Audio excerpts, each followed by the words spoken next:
Masnavi, The Mystic Verses, Jalal el-Din Rumi. Book 2. The Masnavi by Jalal el-Din Rumi is a great work of spiritual wisdom filled with stories, lessons, and deep reflections about life, love, and the soul. Each book of the Masnavi takes the reader further on an inner journey, helping us understand ourselves and our connection to the divine. Book 2 continues this journey. Here, Rumi goes deeper into the struggles of the human heart. Book 2 invites us to look within, to question ourselves honestly, and to move closer to a life of meaning, love, and awareness. Here is a question to think about, one that you can only truly answer within yourself. Take a moment with this question. The answer is not something to rush, it's something to discover inside yourself. What is it in me that is still searching for truth, and what is it that is stopping me from seeing it clearly? Story 1. The Sufi's Beast. One day, a Sufi traveler finished a long and tiring journey. As night fell, he arrived at a monastery and decided to rest there. Before going to sleep, he called his servant and said carefully, "Take good care of my donkey. Feed him well. Give him water. Make sure he is comfortable. Do not neglect him." The servant smiled and replied, "You don't need to explain everything. I know what to do. I will take care of him properly." But as soon as the Sufi went inside and fell asleep, the servant became careless. He ignored the donkey completely. The poor animal stood all night without food or water.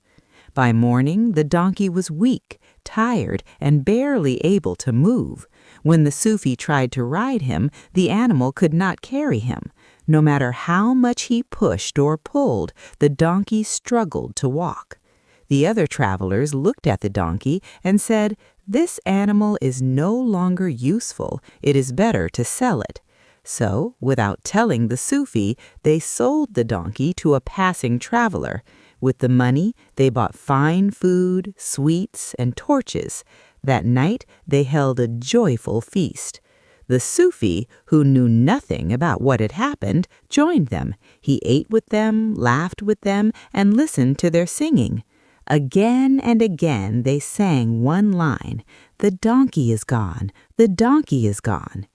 Without thinking, the Sufi began to sing the same words. He repeated the line with excitement, just like the others, even though he did not understand what it meant.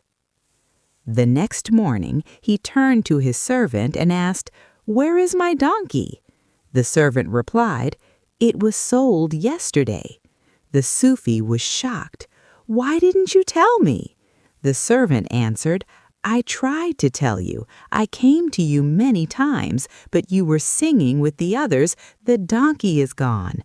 I thought you already knew and were happy about it." At that moment, the Sufi understood his mistake. He said, "They were all saying the same thing, and I followed them without thinking. This blind imitation has ruined me." This story is not really about a donkey. It is about how people live their lives. Many people follow others without understanding. They repeat words, copy actions, and get carried away by the crowd. They do not stop to ask, "Is this true? Is this right?" This is called blind imitation, and it can lead to loss. The Sufi lost his donkey because he did not think for himself. He simply followed the excitement of others. Greed played a role too. The others wanted good food and pleasure, so they sold the donkey, and the Sufi, drawn by the same enjoyment, forgot to question anything. Greed covered his eyes. When a person is full of greed, they cannot see clearly. It is like a mirror covered in dust. It cannot reflect the truth. You may wonder, why tell such stories instead of speaking directly? Because stories help us see ourselves. If someone speaks in abstract ideas, the mind wanders. But when we hear a story, we pay attention. We see the characters, and slowly we realize we are like them. Do not think this Sufi is just another person. He is a reflection of us. Our bodies, our habits, our desires, these are like outer layers, but inside there is something deeper. If we look beyond the surface, we can discover truth. Long ago, before guidance came to people, no one clearly knew right from wrong. Truth and falsehood were mixed together, like real coins and fake ones. Then came the prophets, like a rising sun. They brought light into the darkness. With that light, people could finally see clearly. Just as daylight helps us see the difference between gold and dust, truth helps us see what is real and what is false. Words alone are not enough.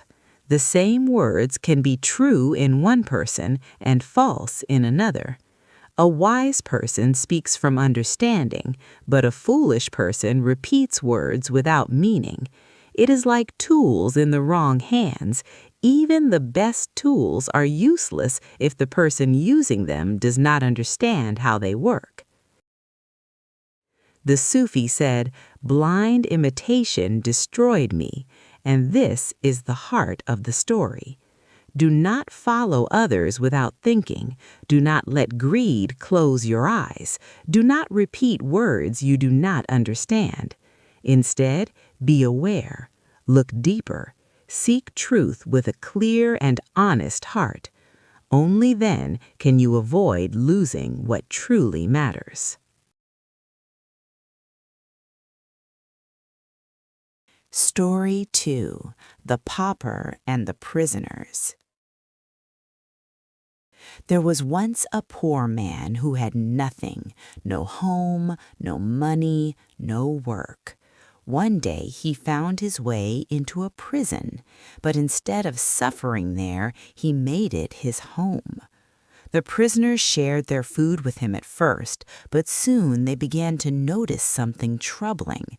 This man ate more than anyone else. He took their food, finished it quickly, and left nothing behind. Day after day this continued. The prisoners grew hungry and angry. At last they decided to complain to the judge. They brought the matter before the Qazi and said, "This man is not one of us, yet he lives here and eats all our food. We have nothing left because of him. Please remove him." The Qazi called the pauper and asked, "Why are you living in the prison? Why don't you go to your own home?" The pauper replied calmly, "I have no home. I have no way to earn a living. This prison is the only place where I can survive. If you send me away, I will die from hunger and hardship." The Qazi thought for a moment. Then he gave an order. "Take this man through the city," he said. "Announce to everyone that he is a pauper so that no one will lend him money or do business with him." So the attendants searched for a camel to carry him through the streets. After some effort, they found a Kurd who made his living selling firewood. He owned a camel. They asked him to lend it for the task. The Kurd agreed, hoping he would be paid for it. The pauper was placed on the camel, and all day long, from morning until evening, he was carried through the city. As he passed through the streets, the attendants shouted in different languages, Persian, Arabic, and Kurdish, "This man is a pauper. He has nothing. Do not lend him money. Do not trade with him." When the long day finally ended, the Kurd came forward and said, "Now give me my payment for the use of my camel." But the pauper looked at him and said, "Why should I pay you? Did you not hear the announcement all day long? They clearly said, 'I have nothing.'" In this way, the Kurd's greed led him to waste an entire day for nothing. The pauper said, "Your kindness is my survival. Your prison is like a paradise to me. If you send me away, I will perish." In the same way, it is said that Satan once asked God for time. He said, "Give me until the day of judgment. Let me remain in this world. Here I am free to do my work, to lead people astray." And so, like that pauper in the prison, he remains among us. In this world, true faith is rare and precious, like food in a prison, and just as the pauper consumed the prisoner's food, evil thoughts and temptations take away the strength of our faith. Sometimes these temptations come as fear of poverty or loss. Sometimes they come as desire, beauty, pleasure, or attraction. Sometimes they come as distractions, endless thoughts about work, money, success, or daily life. They enter the mind in many forms. One moment you are thinking about business, another about family, then about wealth, comfort, or status, then about worries, plans, or regrets. These thoughts keep coming one after another until the heart becomes restless and distracted.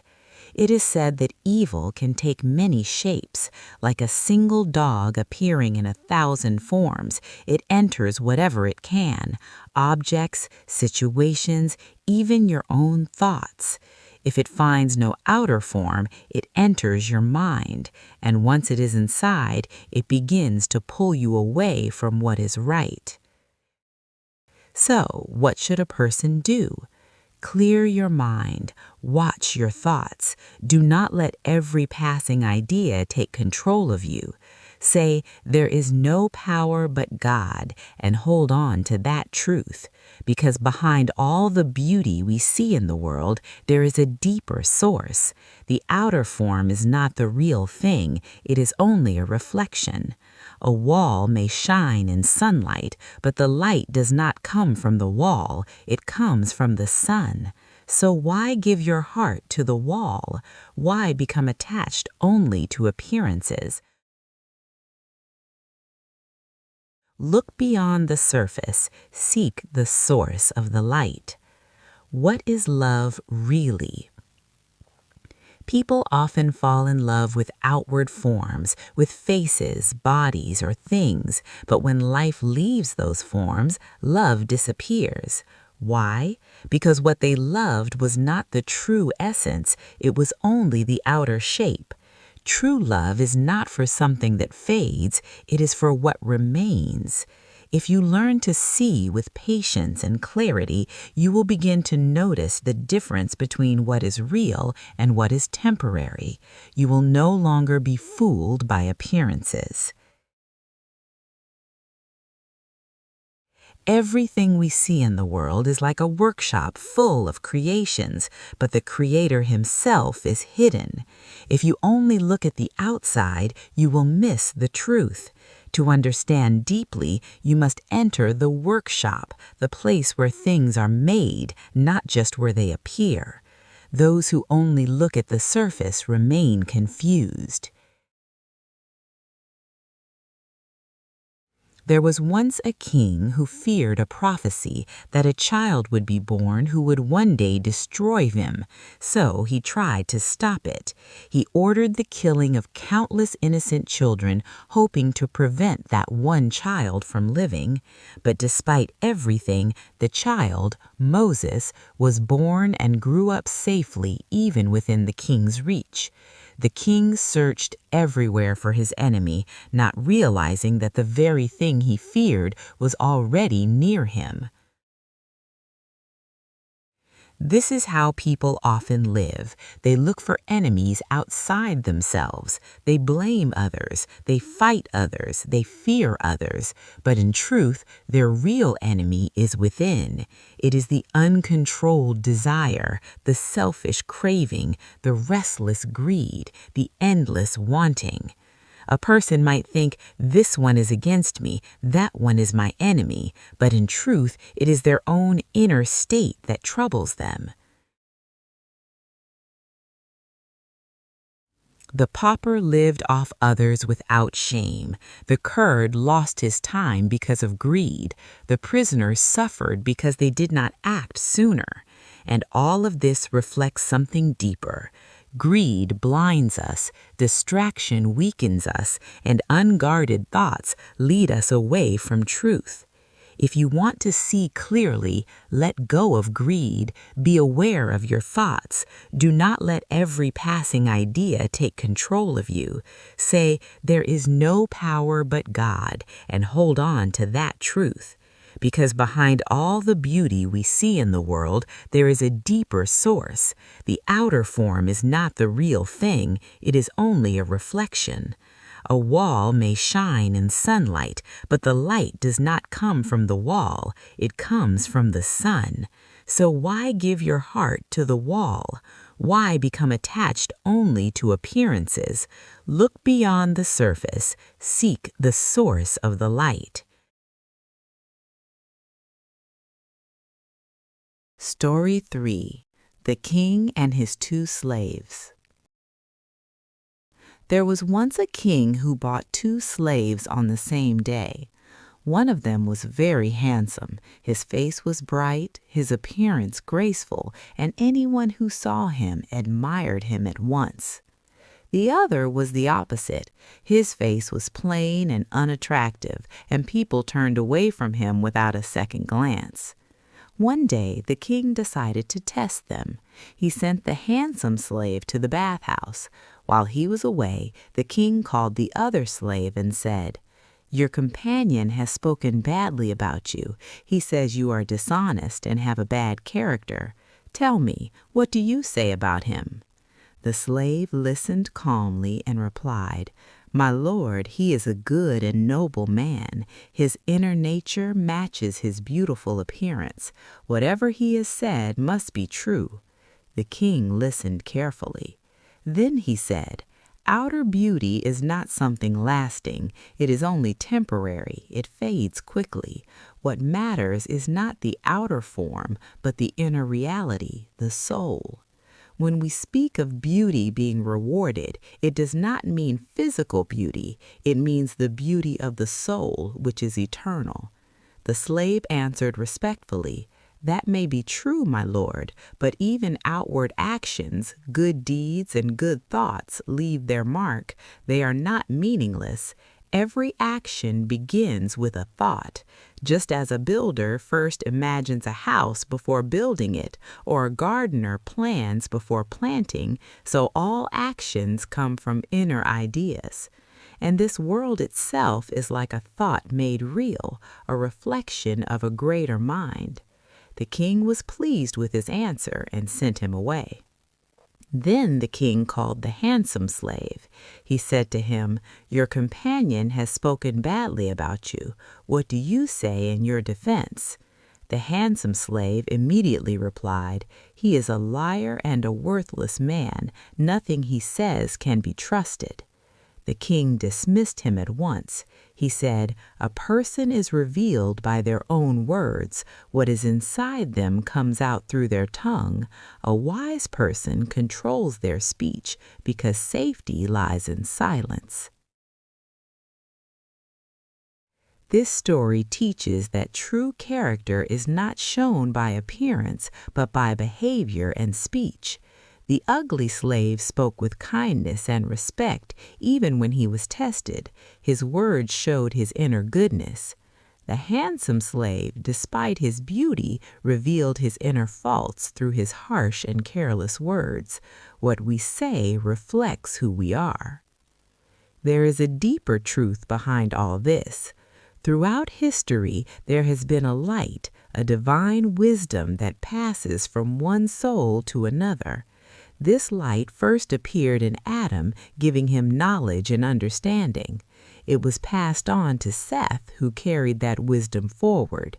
It continued through Noah, who held firm during the great flood. It guided Abraham, who walked into fire without fear. It strengthened Ishmael, who showed complete trust and surrender.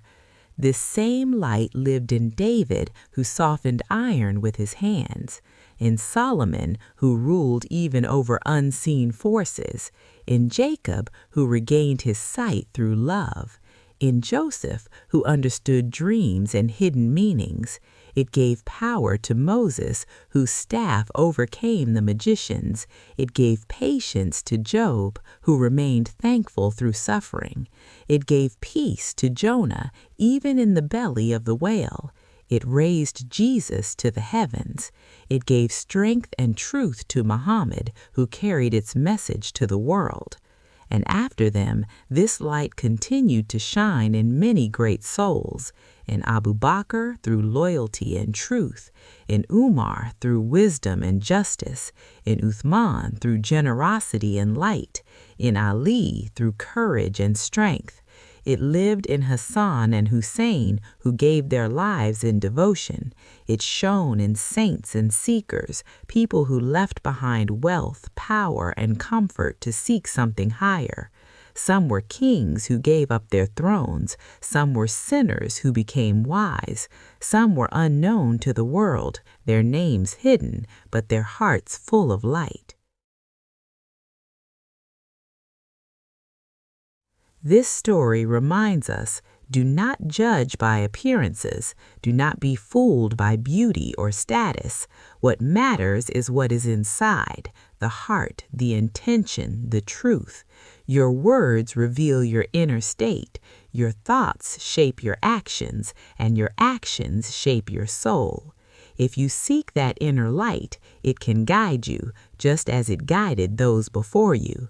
But to receive it, you must be sincere, humble, and aware, because true beauty is not seen with the eyes, it is known through the heart.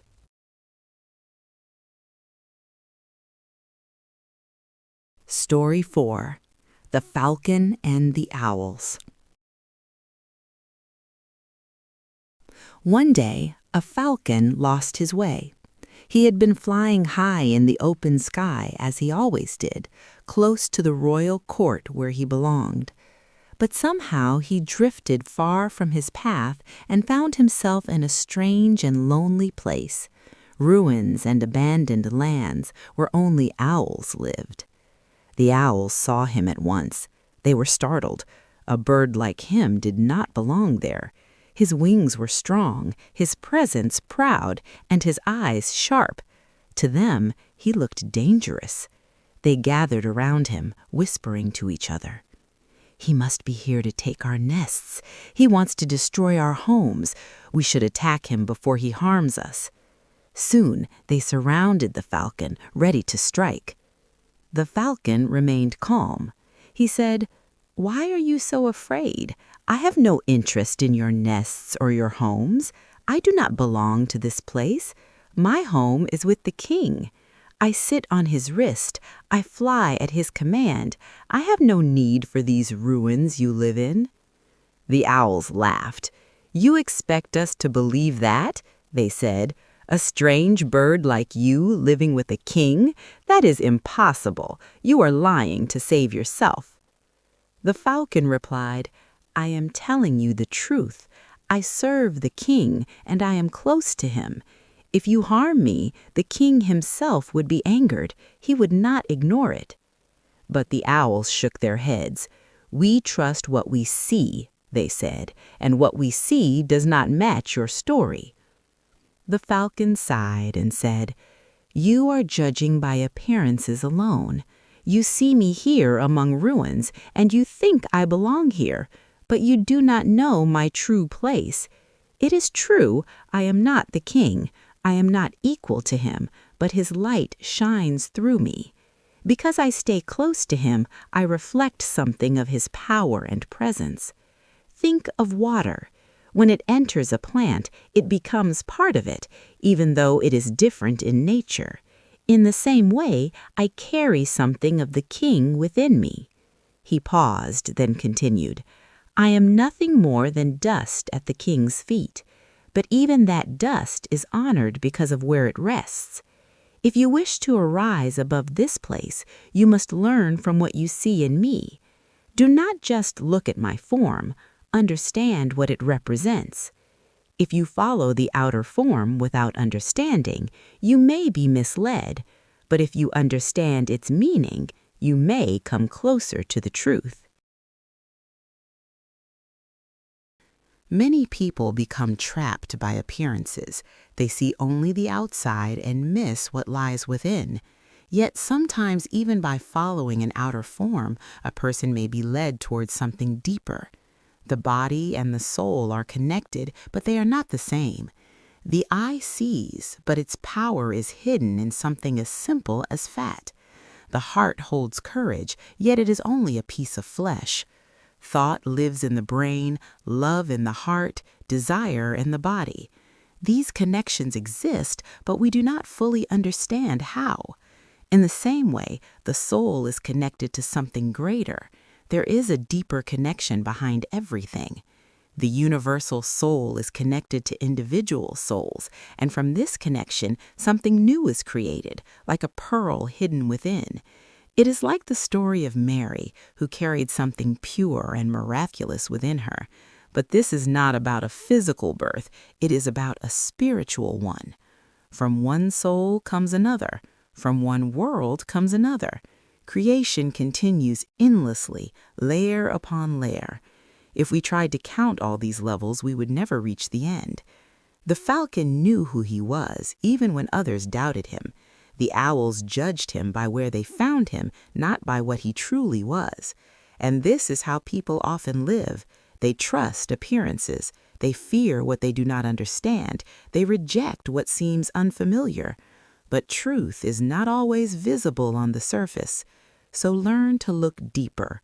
Do not judge only by what you see. Do not be trapped by outward forms. Search for the meaning behind them, because sometimes what looks ordinary or even strange may carry a reflection of something far greater. Story 5. The Thirsty Man Who Threw Bricks into the Water.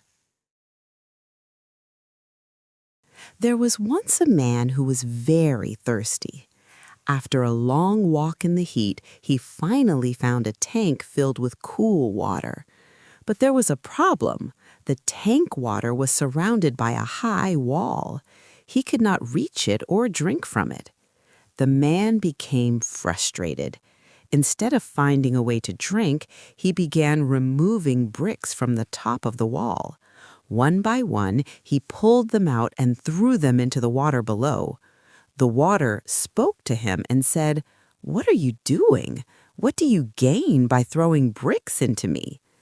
The man replied calmly, "The first benefit is that I can hear your voice. The second is that the more bricks I remove from this wall, the closer I come to you." This story is about the human body and the soul.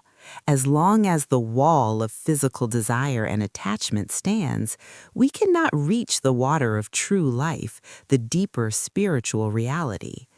But when a person weakens their attachment to the body's desires, they come closer to the soul and to God. To move toward truth, a person must slowly remove the barriers of greed, pride, and worldly desire. Light within light. It is said, "It was not you who shot, but God who shot." This means that behind every action there is a deeper divine power. There are two kinds of light: the light of the senses, which belongs to the physical world, and the light of God, which guides the soul upward. The light of the senses pulls us toward the earth, toward material things. The light of God pulls us upward toward truth and meaning. But the higher light is not seen directly. It is hidden, like a deeper truth behind all things. Just as we cannot see the force that moves the hand or the rider on the horse, we cannot easily see the hidden divine will behind events, yet it is there. In all that appears to be active in this world is not acting alone. The pen writes, but the hand behind it is not seen. The arrow flies, but the bow is hidden. The body moves, but the soul is unseen. In the same way, behind everything in existence is a hidden power. Sometimes we think we are in control, but in reality, we are part of a larger movement we do not fully see. This world is full of opposites and changes. At one moment, a person may be guided. At another, they may be lost. At one moment, someone may believe. At another, they may deny. This shifting state shows that human control is limited and something deeper is at work. There are other stories within this teaching. One is about a man who refused to bathe because he was ashamed to enter the water. The lesson is simple. Shame can stop a person from doing what is necessary for growth. Another is about a great mystic named Zul-Nan of Egypt. His friends once believed he had gone mad, so they locked him away in a mental place. Later, they thought he might actually be wise and only pretending, so they came to check on him. When they arrived, he asked them, "Who are you?" They said, "We are your friends. We came because we believe you are not mad." But Zul-Nan became angry and drove them away with sticks and stones. He said, "True friendship is not shown by words. It is shown by standing with someone in their suffering. If you truly loved me, you would have shared my hardship, not questioned it only when things became easy." Story 6. Luqman the wisest master tests him and discovers his wisdom. Luqman the wise was known for his deep understanding and calm nature. Some say he was like Aesop, the storyteller, while others say he was a servant connected to the time of the prophet Job. Whatever his origin, everyone agreed on one thing. Luqman was not an ordinary man. Though he lived as a slave in appearance, his wisdom made him greater than many free men. His master also noticed this. At first, he had bought Luqman simply as a servant, but over time he saw something unusual in him. Luqman never complained, never spoke harshly, and always behaved with patience and dignity. The master grew attached to him and began to treat him with kindness. He even shared his meals with Luqman and gave him better portions than he gave himself. One day, the master was given a watermelon as a gift. As usual, he decided to share it with Luqman. He cut it carefully and gave Luqman the best, sweetest-looking pieces. Luqman accepted them quietly and began to eat. To the master's surprise, Luqman ate them with great satisfaction, as if he were enjoying the sweetest fruit in the world. There was no hesitation, no complaint, only gratitude and calm enjoyment. The master watched him for a moment and became curious. He picked up a piece and tasted it himself. Immediately his expression changed. The watermelon was extremely bitter, so bitter that it was almost unbearable. He could not understand how Luqman had eaten it so peacefully. Confused and slightly upset, he turned to Luqman and said, "Why did you eat this without saying anything? Why did you not warn me that it was bitter?" Luqman looked at him calmly and replied, "My master, everything I have comes from you. You have given me food, shelter, and care. Sometimes what you give is sweet, and sometimes it is bitter. But how can a servant question the gift of his master? My duty is to accept what comes with patience and trust." When the master heard this, he became silent. He finally understood that Luqman's wisdom was not in words, but in his heart. This story is not only about a watermelon, it is about how love, trust, and inner awareness change the way a person experiences life. In ordinary life, people judge everything by taste, sweet or bitter, good or bad, pleasant or painful. But Lukman shows another way of seeing. He does not judge by surface experience alone. Instead, he sees the deeper meaning behind what happens to him. When love is present in the heart, even bitter things lose their harshness. They are accepted with peace because the heart trusts the source from which they come. In the world of spiritual understanding, love transforms everything. What is bitter becomes sweet. What is painful becomes healing. What is loss becomes gain. What is hardship becomes ease. And what is darkness becomes light. Love does not always change the outer reality, it changes how the heart receives it. Without love, even the best gifts feel empty or incomplete. With love, even difficulty feels meaningful and gentle. That is why Lukman could eat something bitter with joy, because his heart was not focused on the surface, but on trust and gratitude. Life is always moving between opposites. Today you may experience happiness, tomorrow sadness. One moment you feel ease, another moment struggle. Sometimes you are given comfort, and sometimes you are tested. But these opposites are connected. One often leads to the other, like night follows day and day follows night. A wise person does not become lost in either state. Instead, they see both as part of a larger journey.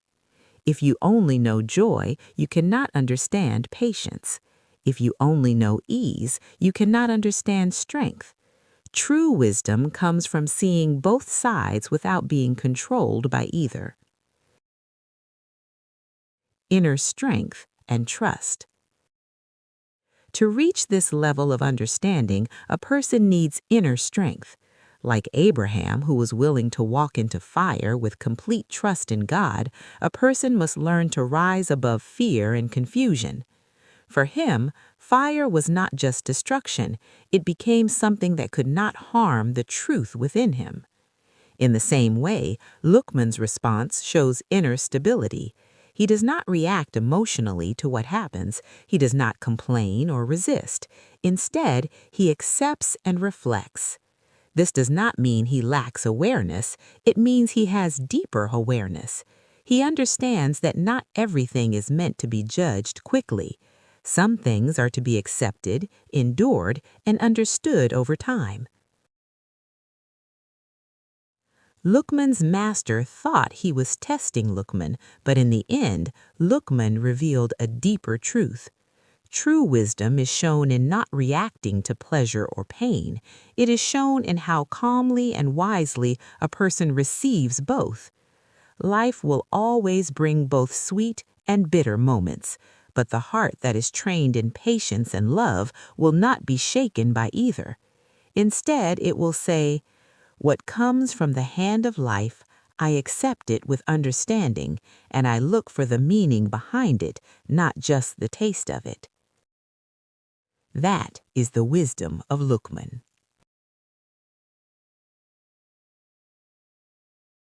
Story 7. Moses and the Shepherd. One day, Prophet Moses was walking through the land when he heard a shepherd praying loudly in a field. The shepherd was speaking in a very simple, emotional way. He said, "Oh God, where are you? Let me come to you. I will serve you like a servant serves a king. I will wash your clothes, comb your hair, mend your garments, and bring you milk from my goats. I will take care of you with all my heart."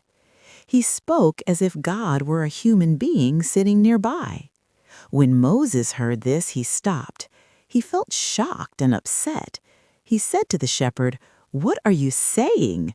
God is not a physical being. He does not need clothes, food, or service like a human.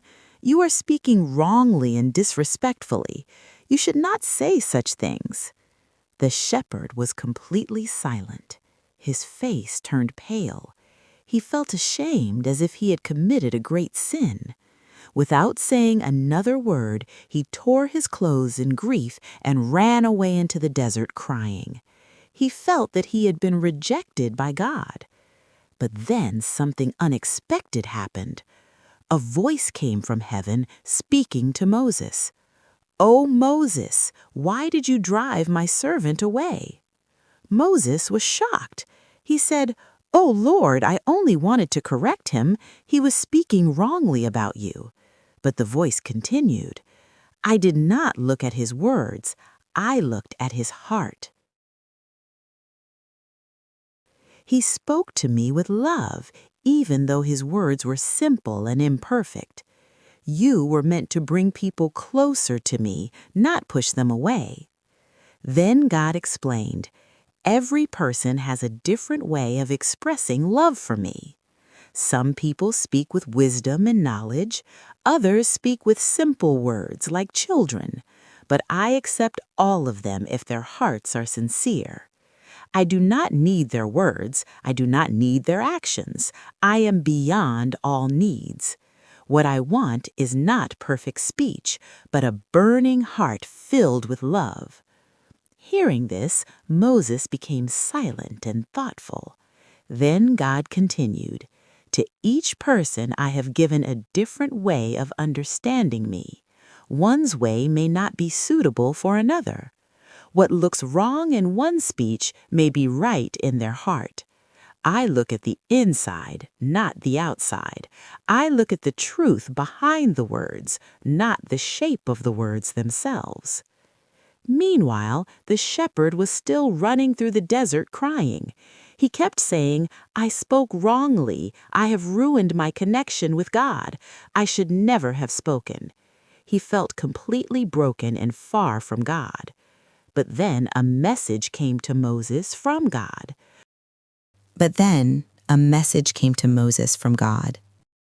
"Go and find my servant.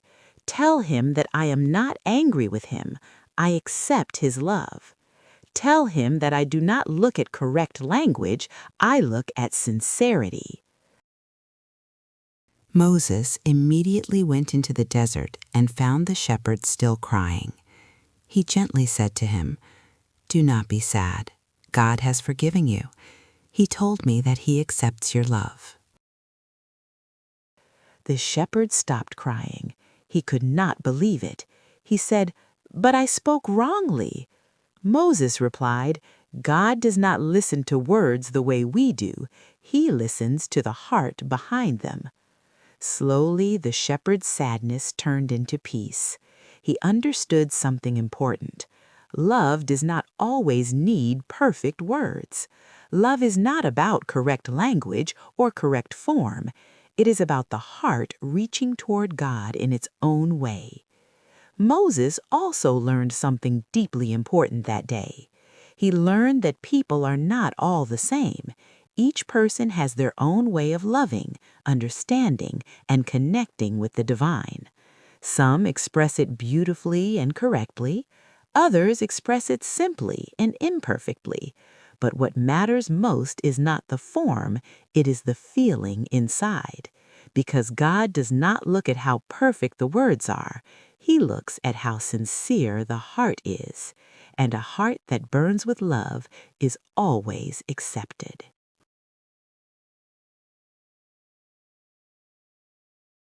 Story 8. The Man Who Made a Pet of a Bear. Once there was a kind-hearted man who lived away from towns, traveling often through forests and lonely paths. He was known for one thing above all. He could not ignore suffering, whether in a human being or an animal. One day, while crossing a rough mountain path, he suddenly stopped. From a distance, he heard violent sounds, growling, hissing, and the crashing of bodies. He followed the noise quickly and came upon a frightening sight. A huge bear was locked in struggle with a serpent. The snake had wrapped itself tightly around the bear's body, and the bear was slowly losing strength. The man whispered to himself, "If I turn away now, I will regret it all my life." Without hesitation, he ran forward. "Leave it alone," he shouted, striking the serpent with a heavy stick. The snake hissed fiercely, but the man continued until finally it loosened its grip and disappeared into the rocks. The bear collapsed, breathing heavily. The man stepped back, still cautious. "Are you a live creature?" he said softly. The bear slowly lifted its head and looked at him. It did not attack. Instead, it stayed still. Days passed, and something unexpected happened. The bear began to follow him. At first, the man kept his distance. "This is still a wild animal," he said to himself. "Kindness saved it, but nature does not change quickly." But as time passed, he noticed something strange. The bear never left his side. It walked behind him like a shadow, slept near him like a guard, and even chased away wild animals that came too close. One evening, the man said to himself, "Perhaps even a wild heart can learn loyalty." The bear seemed to understand his voice, even though it could not speak. In time, trust grew. He began to speak to it as if it were a companion. "You are not like the others," he said. "You remember kindness." The bear tilted its head as if listening. One hot afternoon, they reached a quiet valley. The man was exhausted from travel. He said, "Just a short rest. I will close my eyes for a moment." He lay down under a tree and quickly fell asleep. The bear sat beside him. It watched the surroundings carefully. No one will harm him, the bear seemed to think. But soon a swarm of flies gathered around the man's face. They landed on his nose, eyes, and lips, disturbing his sleep. The bear growled and tried to drive them away with its paw. "Go away, leave him in peace," it seemed to say. But the flies returned again and again. The bear became restless. "This will not end unless I destroy them completely," it thought. It looked around, searching for something stronger. Then it saw a heavy stone. It lifted it slowly. The man, half asleep, muttered, "What is happening?" The bear said in its own way, without words, "I will protect you properly now." The man, still drifting in sleep, could not understand. The bear raised the stone high. It aimed carefully at the cluster of flies and struck. The flies escaped instantly, but the stone did not stop. It hit the man's face.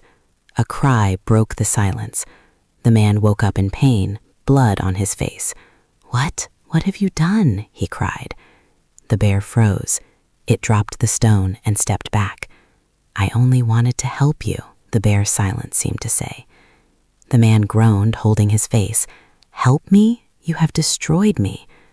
The bear sat down, confused and shaken, as if it had suddenly lost all understanding of the world.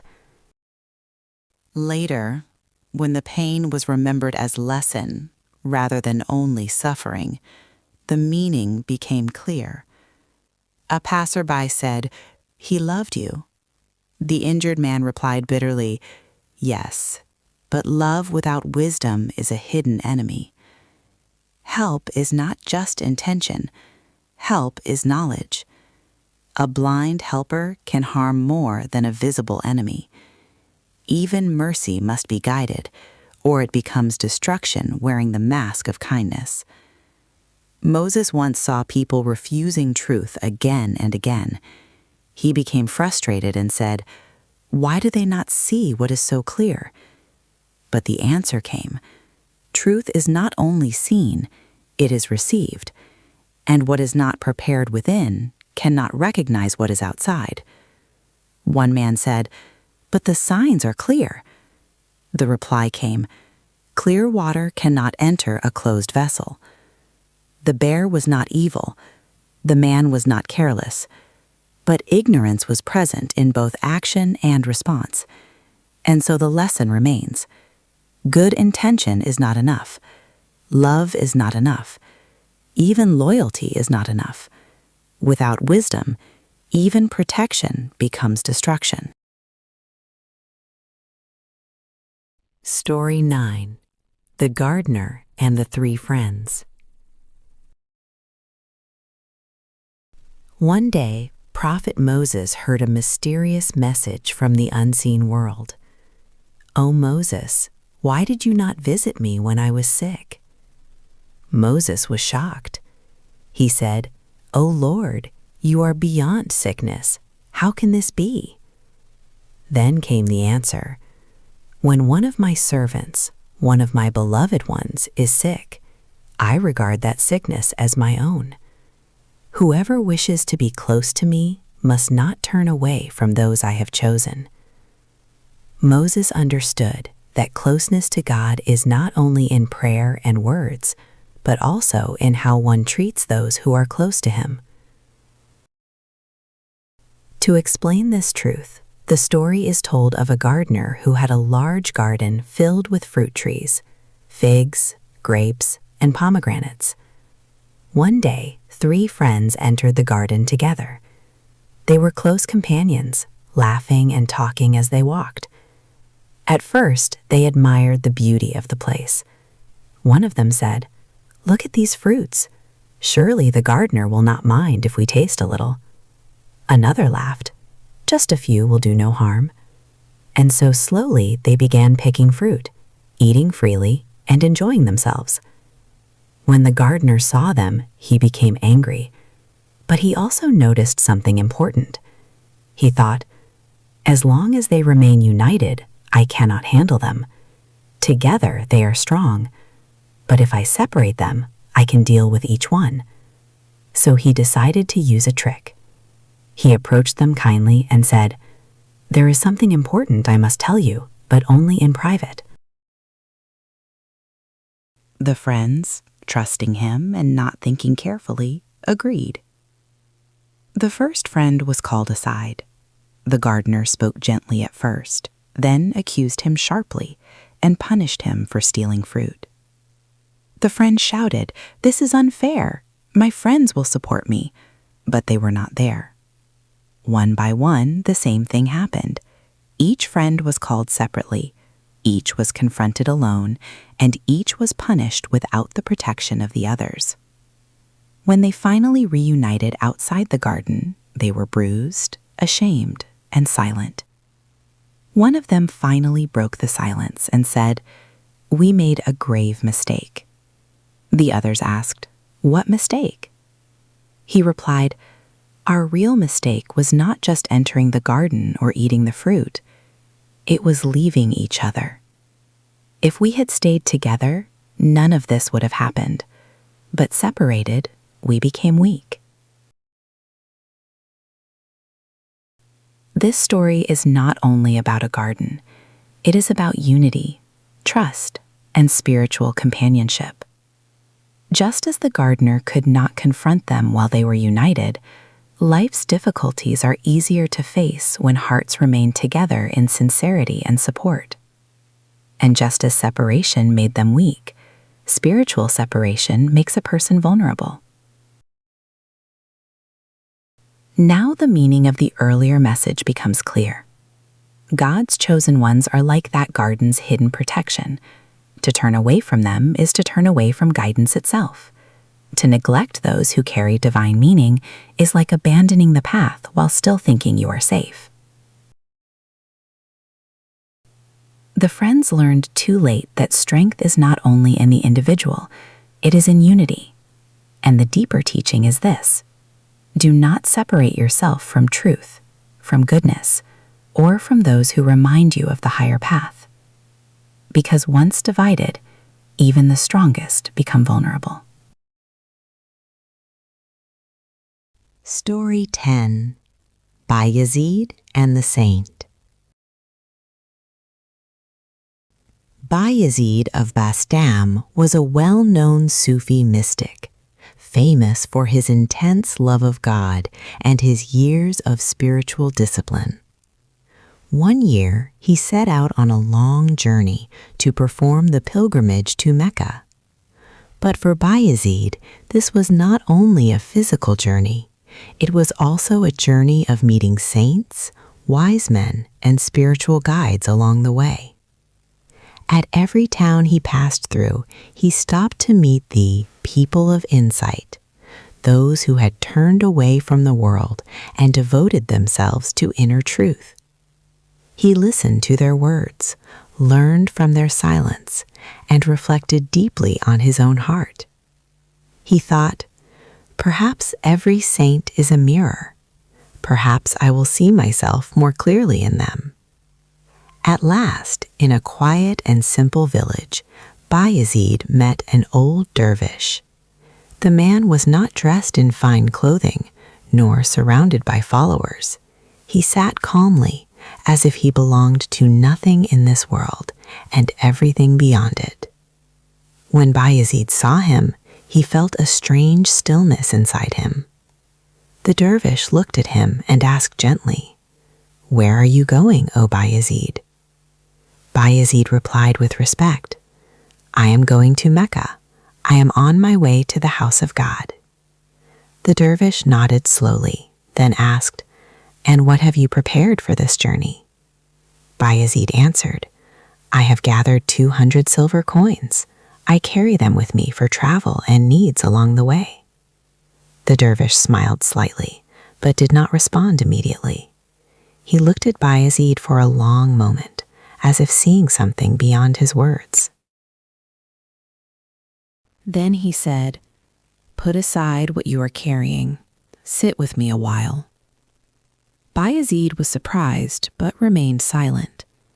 The dervish continued, "Tell me, O Bayezid, do you think God is only in Mecca?" Bayezid replied carefully, "The Kaaba is the house of God. It is the place of pilgrimage for believers." The dervish said softly, "Yes, but listen deeper." Then came words that sounded unusual, even shocking to a surface listener. "Walk around me 7 times, the dervish said calmly, "and consider it more meaningful than circling the Kaaba." Bayezid stepped back in confusion. He said, "How can this be? The Kaaba is sacred. It is the direction of all believers' prayer. How can you compare yourself to it?" The dervish did not raise his voice. He only said, "You are looking at form, O Bayezid. I am speaking of meaning." A silence fell between them. The dervish then began to explain slowly. "You are going towards a house of stone, and that is a noble act. But what is the purpose of that house?" Bayezid listened carefully. The dervish continued, "The Kaaba is honored not because of stone, but because of what it represents.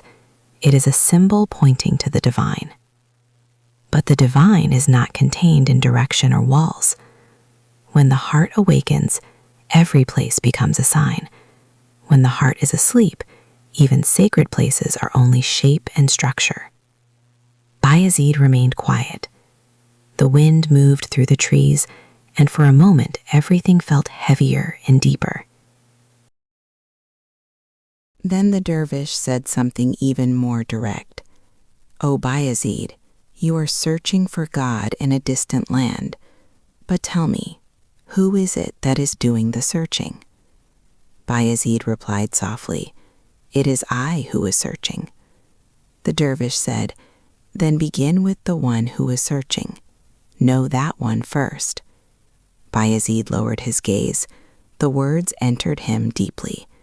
He said, "But I am going to fulfill an obligation. I am going to God's house." The dervish replied, "Yes, but do not forget. The purpose of the house is to lead you to the one who has no house." Now Bayezid felt torn inside. Part of him held on to what he knew, the sacred journey, the tradition, the ritual. Another part of him felt a deeper meaning pulling him inward. He asked, "Then what should I do with my journey?" The dervish answered, "Walk, but walk with awareness. Do not think God is only in one place and absent everywhere else. If you think he is only in Mecca, you will miss him on the road. If you believe he is everywhere, then every step becomes pilgrimage. The dervish then looked at Bayezid and said, "You carry silver coins for your journey, but what about the weight of your own self?" Bayezid stayed silent. The dervish continued, "The heaviest burden is not on your shoulder, it is inside your awareness." Bayezid felt as if something inside him had cracked open, not broken, but opened. He said quietly, "Then what is the true pilgrimage?" The dervish answered, "The true pilgrimage is to leave behind your sense of separation, to walk toward God while realizing you are never separate from him, to travel outward but awaken inward." Bayezid remained with the dervish for some time. They spoke less after that. Much of what was said was silence, but something in Bayezid had changed. The journey he thought he understood now felt different. When he finally prepared to leave, the dervish said one last thing. "O Bayezid, do not let your journey become only movement of the body. Let it become movement of understanding." Bayezid bowed deeply and replied, "I thought I was going to the house of God, but perhaps I am learning how to see the owner of the house." He continued his pilgrimage, but not as before. He still walked toward Mecca, but now every step felt like reflection. He still followed the outward path, but inwardly he was no longer limited by distance. Sometimes he would stop and think, if God is truly present everywhere, then what am I searching for outside that is not already near? And yet he did not abandon the journey. Instead, he carried it differently, like someone who has discovered that the destination is not only at the end of the road, but also hidden within the one who walks it. The story does not reject the pilgrimage, it deepens it. It teaches that outward acts have meaning, but their meaning must be understood inwardly. Places are sacred, but awareness gives them life. And the greatest journey is not only to travel toward God, but to realize step by step that true nearness was never far away. Story 11. Muawiyah and Iblis. One night, Muawiyah, the ruler of the Umayyads, was sleeping in his palace. The night was quiet. The guards were resting. The city was calm. Suddenly, someone touched him and woke him up. Muawiyah opened his eyes quickly and saw a strange figure standing near his bed. He asked, half frightened and half angry, "Who are you? How did you enter my palace?" The man replied calmly, "I am Iblis." Muawiyah sat up. "You, Iblis, the enemy of mankind? Why would you wake me up at this hour?" Iblis answered, "The time for prayer is near. I feared you might miss it, so I came to wake you." Muawiyah laughed coldly. "You are the one who leads people away from prayer. Now you are advising me to pray? I cannot trust a thief to guard my house." Iblis smiled and replied, "You are right to doubt me, but listen carefully. I was once among the angels. I lived in light and worship. Even now, I cannot forget that home. A person may leave his land, but he still remembers it." Muawiyah said, "If you were truly good, why did you rebel?" Iblis lowered his head for a moment, then said, "It was jealousy. When Adam was honored, I felt pain. But even jealousy comes from love, not hatred. I loved my Lord, but I failed in obedience." Then he added, "It was like a game of chess between me and God. I lost completely. But even in defeat, I still live by His will. Even my punishment is from Him." Muawiyah said sharply, "Do not try to confuse me with clever words. You are the one who ruined many people. Noah's people, Ad, Thamud, Pharaoh, and many others. You are the reason for all evil. Iblis replied calmly. You blame me for everything, but I am not the source of evil. I do not create it. I only show what is already inside people. I am like a mirror. A mirror does not make a face beautiful or ugly. It only reflects what is in front of it. Moavia was silent for a moment. Then he said, Stop hiding behind words. Tell me clearly, why did you wake me up? Iblis hesitated, then finally said, If you had overslept and missed your prayer, you would have felt deep sorrow. And each sigh of regret from your heart would have been more valuable than many ordinary prayers, Moavia said softly. So even regret has value? Iblis replied, Yes, a sincere sigh from the heart can rise higher than empty worship. Then Iblis disappeared. There was once a man walking toward a mosque. Another man was coming out. The prayer had already ended. The first man asked, Is the prayer already finished? The second man said, Yes, you are late. The man outside felt a deep sadness. He sighed heavily. That sigh came from his heart. It was full of regret. The second man said jokingly, Give me that sigh. I will give you my prayers instead. The first man replied, I accept. They exchanged words as a joke, but something strange happened. That night, the man who had taken the sigh heard a dream voice say, You have bought something very precious. Your sigh of regret is worth more than many prayers without feeling. After this, the story speaks about something important. Not everything that looks religious is truly pure, and not everything that looks bad is truly worthless. Sometimes a thief may distract you to save you. Sometimes a liar may speak a truth without knowing it. Sometimes even Iblis speaks in a way that makes a deeper truth appear. But you must be careful. Just like in a crowd of coins, some are real and some are fake. If you do not know the difference, you will be cheated. Some people show religion on their tongues, but not in their hearts. Others may not speak beautifully, but their hearts are burning with sincerity. So do not be fooled by appearance alone.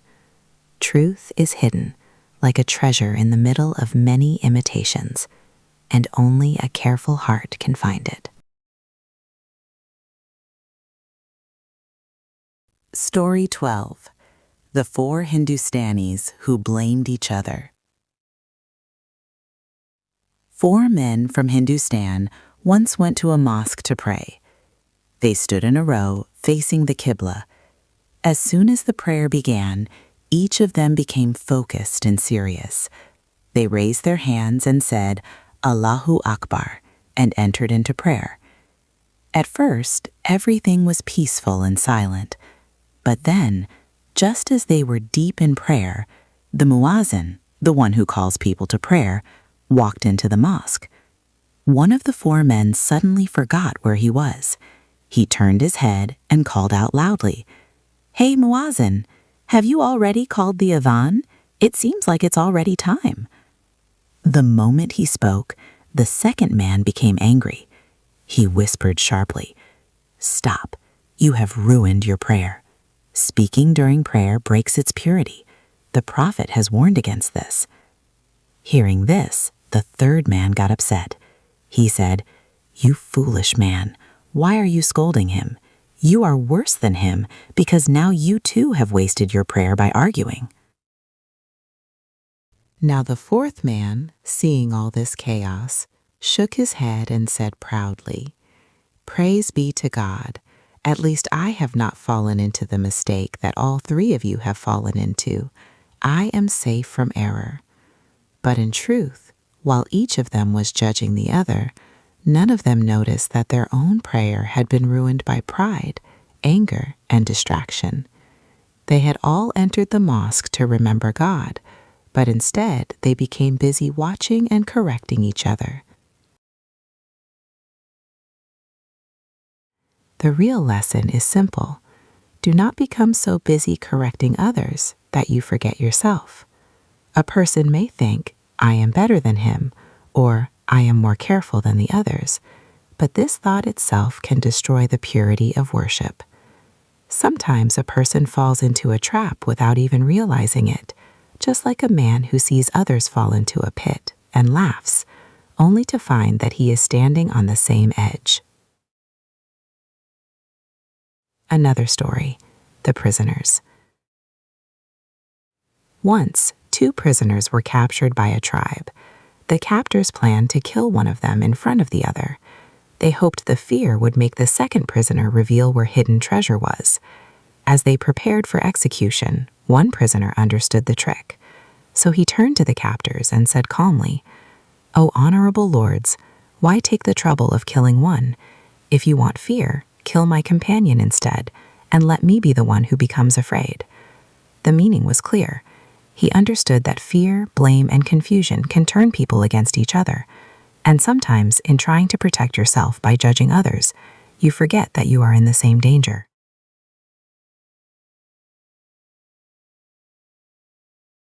Story 13. The Old Man and the Physician. There was once an old man who had grown very weak with age. One day he went to a physician in his town. He sat down slowly and said, "Doctor, I am suffering from a strong headache.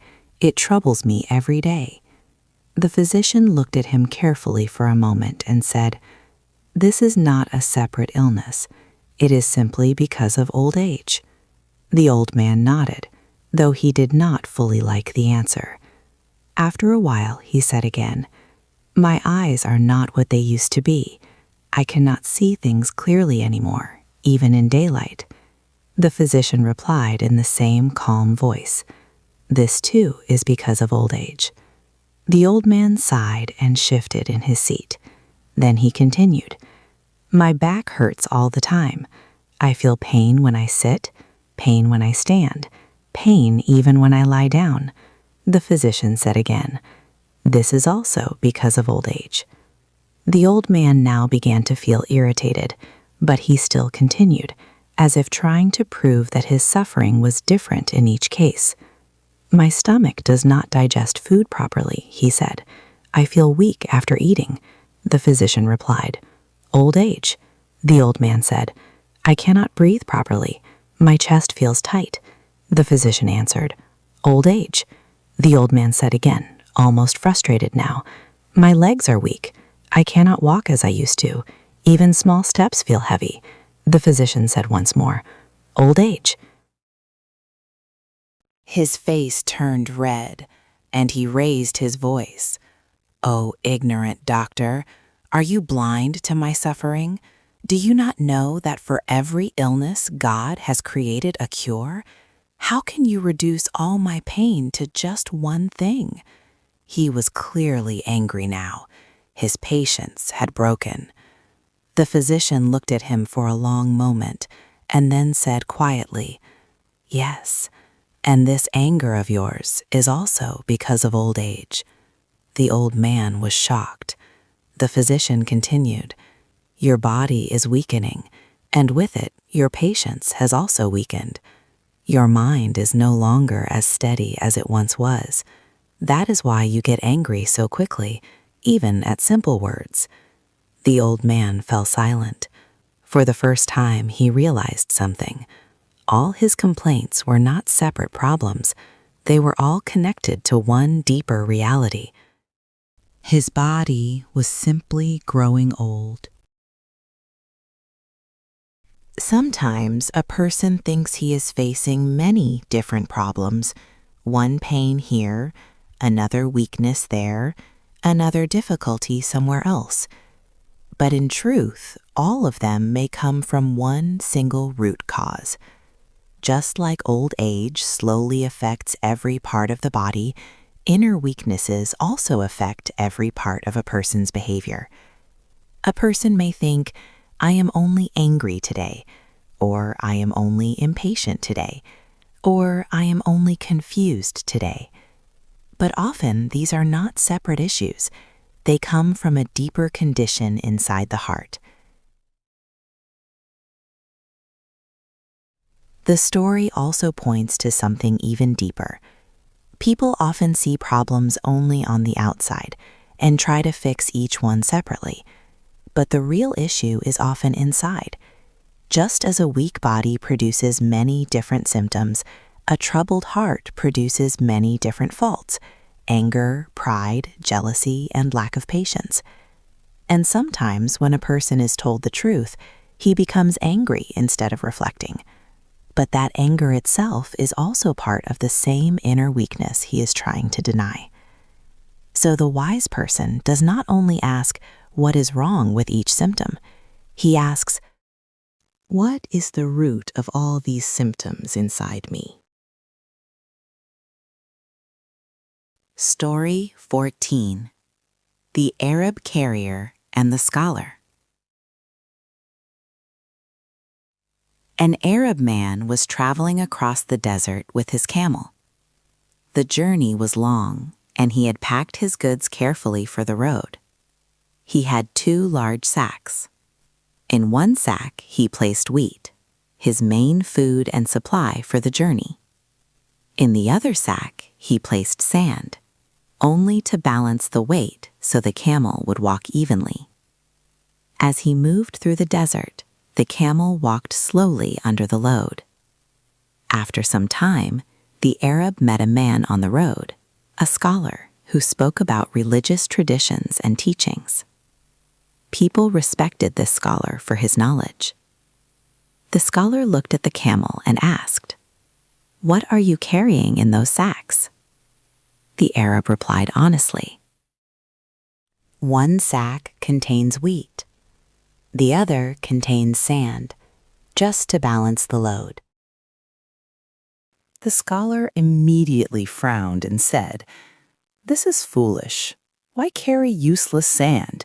You could simply divide the wheat into 2 equal parts and place it in both sacks. That would be much better and more balanced." The Arab stopped for a moment.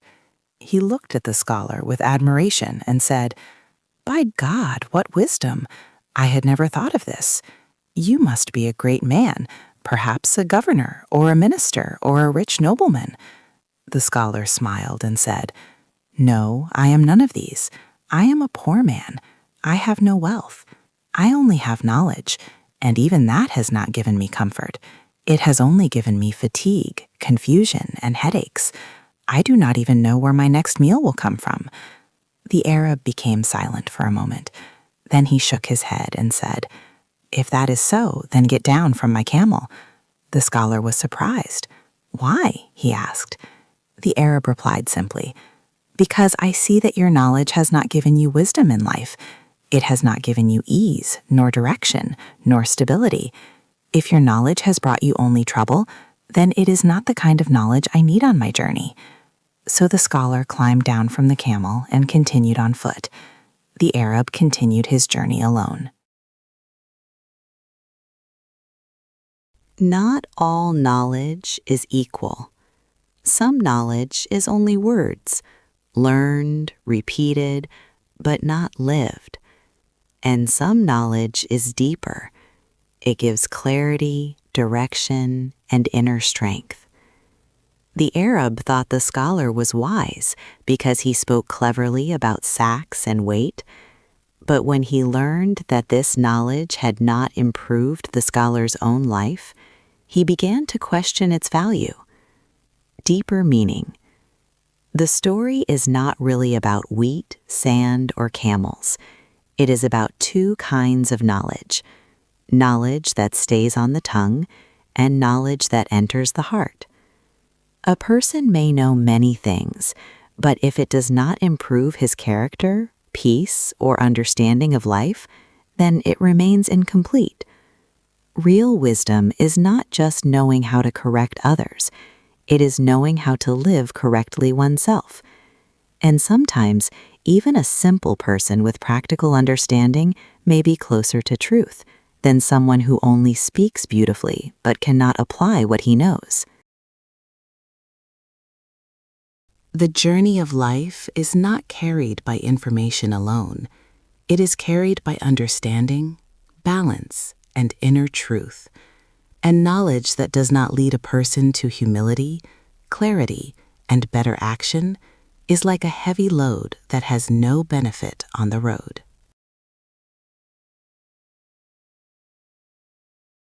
Story 15. The Man Who Said, "God Does Not Punish Me." In the time of Prophet Shu'ab, Jethro, there was a man who lived carelessly. He was known for doing wrong things, but he never seemed worried about it. People often warned him, but he ignored them. One day he said proudly in front of others, "I have done many sins in my life. God has seen all of them, but nothing bad has happened to me. I am still living comfortably. This shows that God has not punished me." Some people became uncomfortable hearing this, and the matter reached Prophet Shu'ab. The man's argument. Shu'ab met the man and asked him about his words. The man repeated confidently, "I keep doing wrong things, but nothing happens to me. No illness, no loss, no punishment. So where is the punishment you speak of?" Shu'ab replied calmly, "You are mistaken. Punishment is not always something you can see outside." The man laughed and said, "Then show me proof. If I am being punished, where is it?" The hidden sign. Shu'aib asked him, "Do you still pray and do your religious duties?" The man said, "Yes, I pray, I fast sometimes, I give charity, I do what is required." Shu'aib then asked, "When you do these things, what do you feel inside?" The man thought for a moment and said honestly, "Nothing. I feel no peace, no joy, no connection. I just do them like a routine." Shu'aib said, "That is your sign." The man did not understand. Shu'aib explained, "When a heart is clean, worship feels light and peaceful. It brings comfort. But when a heart becomes covered again and again by sin, it becomes heavy and dull. It stops feeling truth." Shu'aib continued, "It is like a mirror covered with dust and smoke. Even if more smoke comes, you do not notice it anymore because it is already dark. Or like writing on black paper. No matter what you write, it cannot be read clearly." Shu'aib said, "You think you are not punished because you do not see pain in your life, but losing the ability to feel truth is itself a punishment. When a person keeps doing wrong, his heart slowly becomes numb. That is why he no longer feels guilt or peace." The man became quiet. For the first time, he understood that punishment is not always suffering or disaster. Sometimes it is something deeper, a heart that no longer feels alive. Story 16. The Gluttonous Sufi. In a Sufi convent, there lived a man who was known as a follower of the spiritual path, but his behavior often disturbed the other disciples. He talked almost all the time, even during silence. He ate more than everyone else at meals, and when it was time to sleep, he slept so deeply that no one could wake him easily. At first, the others tried to ignore it, but over time, their patience ran out. They went to their sheikh and complained together. They said, "This man has 3 serious problems. He never stops talking, like a bell ringing without pause. At meals, he eats more than 20 people, and when he sleeps, he becomes completely lost in sleep, as if he is one of the 7 sleepers." The sheikh listened quietly and called the man to him. The sheikh's advice. When the man arrived, the sheikh spoke gently but seriously. The path of life and spirituality requires balance. Too much of anything is harmful. He reminded him, even great prophets were advised about moderation. There is a limit to everything in outward behavior. You must not go beyond what is reasonable for a human being living among others. The Sufi did not agree immediately. He replied calmly, "What you call too much depends on the person." He explained, "People are not all the same. Their needs and capacities are different. A small cup of water is enough for a mouse, but it is nothing for a camel. One person feels full with 2 loaves of bread, while another may need 6 or more just to feel normal. So how can one fixed rule apply equally to everyone?" Then he said something deeper.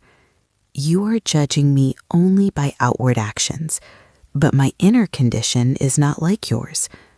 Sometimes a person is moved by something beyond ordinary awareness. At such times, the body may act differently, but the heart is in another state." He added, "Even the prophet said that his eyes sleep, but his heart remains awake with God.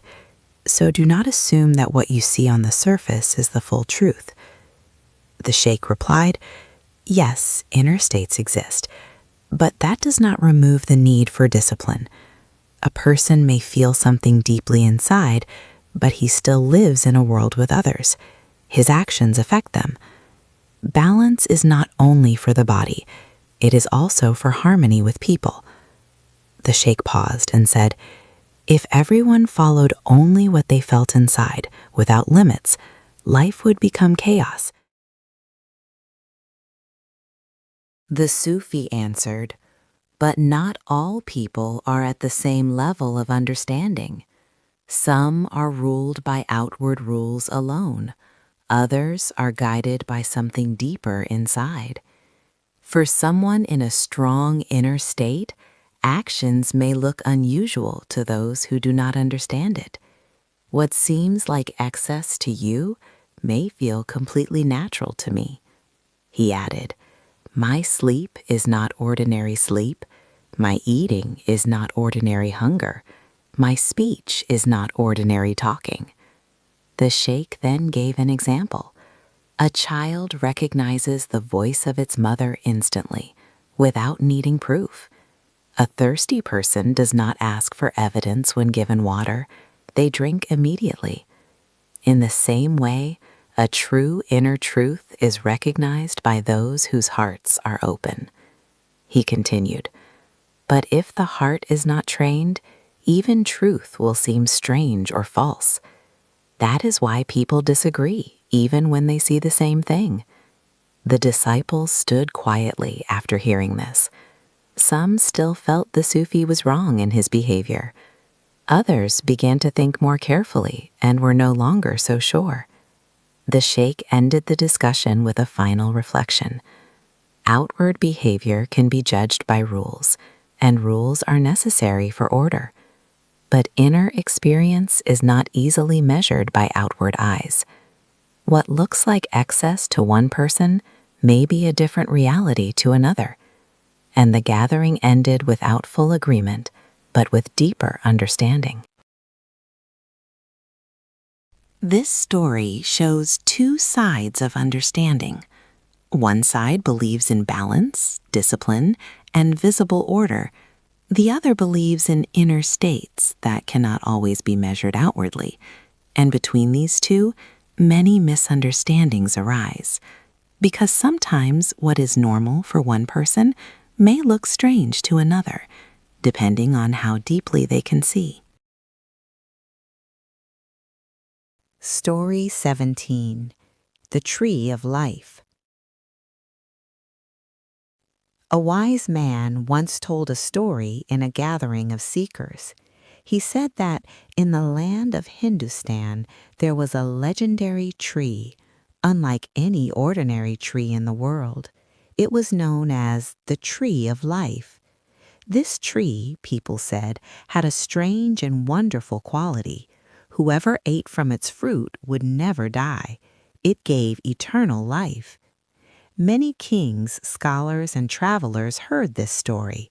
Some believed it completely, others doubted it, but one king became deeply obsessed with it. He thought to himself, if such a tree truly exists, I must find it.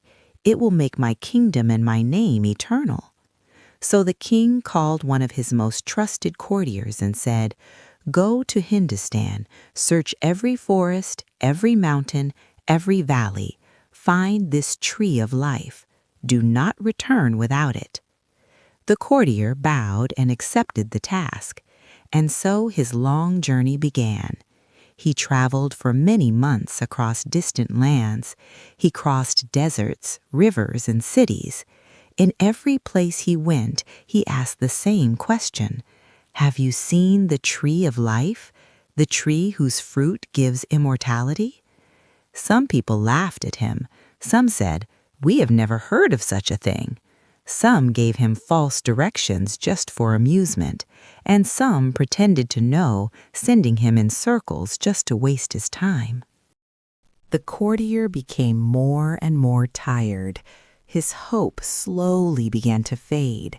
Years passed. Eventually, he realized something painful.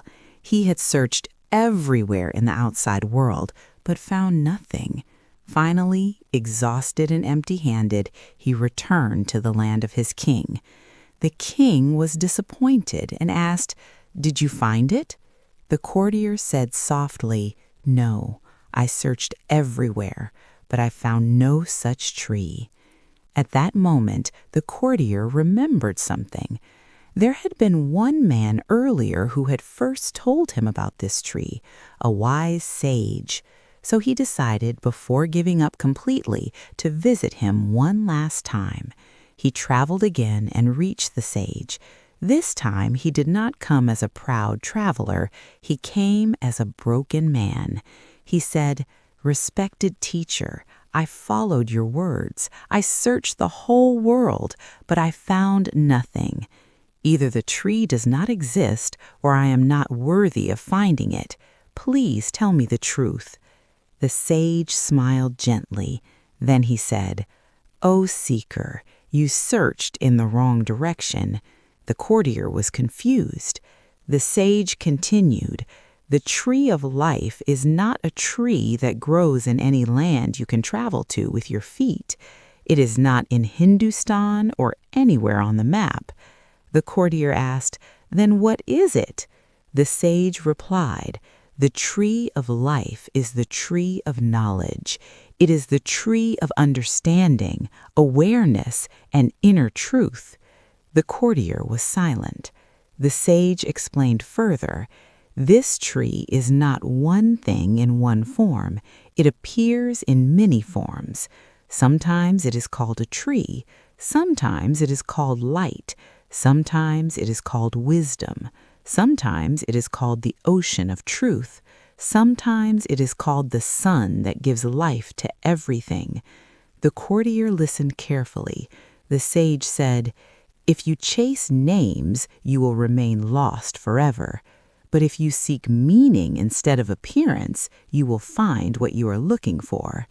Then he added, "Those who argue over words are like travelers who fight over the same fruit in different languages."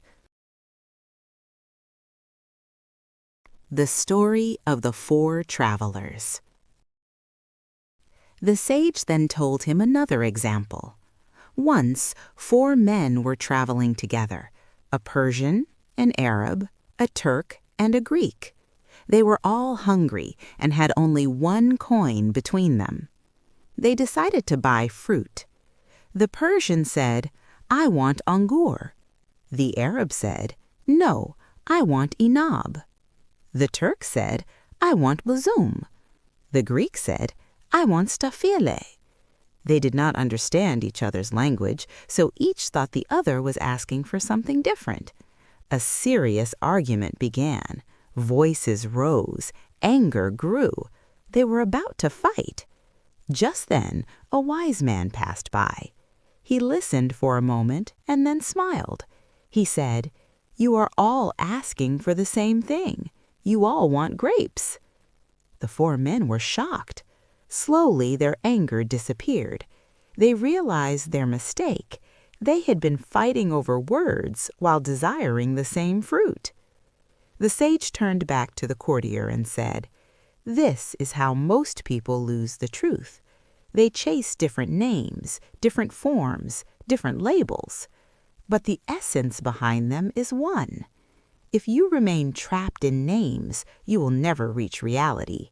But if you look beyond names, you will find the tree of life within yourself." The story is not really about a tree or fruit or language. It is about how humans often chase outer forms instead of inner truth, argue over words instead of understanding meaning, and follow symbols instead of what those symbols point to. The tree of life represents inner wisdom, the kind that transforms a person from within. And the lesson is simple. Truth is not far away in the world. It is hidden behind the meanings we fail to see. Many people travel their whole lives searching outside themselves for meaning, but the real journey is inward, because the tree of life was never lost, only the understanding of it was. Story 18. The young ducks who were raised by a hen. There was once a mother duck who lived near a large ocean. She was strong, free, and at home in the water. She could swim across waves, dive deep, and rise again without fear. The ocean was her true world. One day she laid her eggs, and from them came her ducklings. But before the mother duck could raise them herself, something unexpected happened. A domestic hen found the eggs and took them in. The hen lived on dry land in a small farmyard. She knew nothing of the ocean, nothing of deep water, and nothing of swimming. Her world was only earth, dust, and scattered grains. She sat on the duck eggs and raised the ducklings as her own. So the young ducks grew up under the care of the hen. The hen treated them like chickens. She taught them to scratch the ground, search for seeds, and stay away from water. Whenever the ducklings wandered too close to a pond, the hen would cluck loudly, "Come back! That water is dangerous. Stay on dry land where you belong." The ducklings obeyed her because she was the only mother they knew. But something strange lived inside them. Even though they lived on land, they often felt restless. They would stand near water and feel drawn toward it. They did not fully understand why. The hen would notice this and say, "You are like me. You belong here. Do not go near the ocean." So the ducklings tried to believe her. They lived their lives on land, though something in their hearts never felt fully satisfied. The truth of their nature. One day, a wise bird passed by and looked at the young ducks. He said to them, "You are not children of the land. You are children of the ocean." The ducklings were confused. The wise bird continued, "Your real mother is not this hen. She only raised you. Your true mother lives in the sea." He pointed toward the distant ocean and said, "You were born for that world. That is where your nature belongs." The ducklings were silent. For the first time, something inside them felt recognized. The wise bird said gently, "The longing you feel when you look at water is not an accident. It is your true nature remembering itself. But the fear you feel is not yours. It was taught to you. The hen raised you on dry land, so she made you believe land is your home, but you are not like her." The inner struggle. The ducklings began to feel torn. The hen said, "Do not listen to such nonsense. The ground is safe, the water is dangerous." But the wise bird said, "Do not be afraid. Step into the ocean. You will not drown, you will live in it." The ducklings looked at the water again. This time it did not feel strange. It felt familiar, as if something deep within them was calling them back. Still, fear held them back. They thought, "What if we fail? What if we cannot survive there?" The hen's voice echoed in their minds, but the inner pull was stronger. The moment of decision. Finally, one duckling stepped forward. He walked slowly toward the water. The hen cried out, "Stop! Come back!" But he did not turn back. He touched the water, and instead of sinking, he floated. Then he swam, and something amazing happened. He felt completely alive for the first time. The other ducklings watched in shock. One by one, they followed him into the water. Soon they were all swimming freely, diving and moving as if they had always belonged there. The ocean, which once seemed frightening, now felt like home. The wise bird said, "See now, you were never meant for the land alone. The hen raised you, but she did not define you. Your true nature was always the ocean." The story is really not about ducks or hens. It is about two kinds of influence in life: the world that raises you, your habits, environment, fears, and your true inner nature, what you are meant to become. Sometimes what we are taught feels safe but limits us, and sometimes what feels unfamiliar is actually our true home. The hen represents comfort and routine. The ocean represents truth and freedom. Many people live like the ducklings on dry land. They are taught fear, limitation, and doubt, but deep inside, they feel a pull toward something greater. And when they finally step into it, they realize they were never meant to stay on land. They were always meant for the ocean. With this story ends Book 2. Across these stories, we have traveled through many situations and voices, kings and scholars, fools and saints, travelers and animals, all pointing toward the same hidden truth in different ways. Again and again, one message has appeared in different forms. What we see on the surface is not always the full reality. Names differ, languages differ, appearances differ, but the meaning behind them is often one. Many people become lost because they focus only on forms, arguments, and outer details while missing the deeper essence that lies beneath. We have also seen how human beings are shaped by their environment and habits, like the ducklings raised on dry land, yet still carry within them a deeper nature that calls them toward truth, meaning, and freedom. This book has been a journey from confusion to understanding, from outward form to inward meaning, and from distraction to awareness. These stories have been adapted into simple, clear, modern storytelling language so that anyone can listen, understand, and connect with them easily, regardless of background or prior knowledge. The goal is not complexity, but clarity, not confusion, but reflection, not only words, but meaning. In Book 3, the journey continues even deeper. The stories will move further into the mysteries of the soul, the struggles of the inner self, and the search for ultimate truth beyond appearances. What begins in separation will move closer to unity. What begins in searching will move closer to finding. And what begins in questions will move toward deeper understanding. If you enjoyed these stories, feel free to subscribe, like, and share them with your friends so more people can benefit from these teachings in a simple and accessible form. Before you go, here's a question to think about. Which story in Book 2 stayed with you the most, and why? Write your answer in the comments. I would love to read your thoughts. See you in Book 3.